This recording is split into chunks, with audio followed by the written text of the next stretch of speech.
November 30th, 2020, a 200-foot container ship called one APUS hit a storm so violent it changed the record books. By the time the waves calmed, an estimated 1,816 containers were gone, lost overboard, about 2,600 nautical miles northwest of Hawaii. If that number sounds huge, it is. It was the biggest container loss at sea since the 2013 sinking of MOL Comfort, and it dwarfed the global yearly average. In a normal year, the entire world loses roughly 1,000 containers, give or take, across all voyages. 1. APUS lost nearly twice that in one night. Let me walk through what happened and why it matters.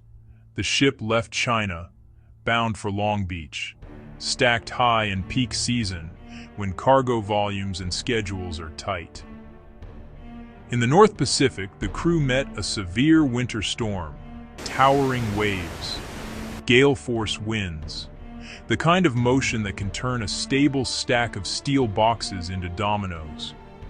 There's a term for a ship's sudden, violent side-to-side motion, parametric rolling. When conditions line up, wave height, period, heading, roll angles can spike fast. That's when lashing rods stretch, twist locks shear, and stacks fail. At scale, each container can weigh tens of tons. Multiply that by thousands, and the forces are brutal. When one APUS finally diverted and docked in Kobe, Japan, the damage on deck looked surreal. Rows of collapsed stacks, bent steel, missing bays. The questions after were urgent: routing, weather forecasts, stowage plans. Did stack heights meet the reality of modern megaships? Weight distribution, lashing arrangements? Investigations and industry reviews pointed to fixes: better weather routing, stricter limits on stack heights and weights, improved lashing gear, more precise data on what's actually in each box. Because misdeclared weights, even small errors, add up when you're building a floating skyscraper of containers. Financially, the hit was massive. Insurance estimates landed in the hundreds of millions of dollars.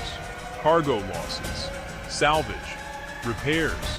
Environmentally, containers overboard can break open, spill goods, drift for months. But the biggest takeaway is systemic. Ships got bigger. Schedules got tighter. Weather is getting more extreme. The margin for error at sea is shrinking.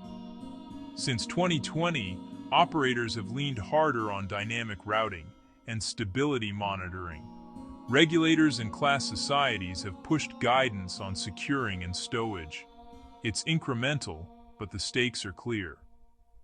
One APUS was a wake-up call, not just a freak storm story, proof that when scale meets severe weather, old assumptions break.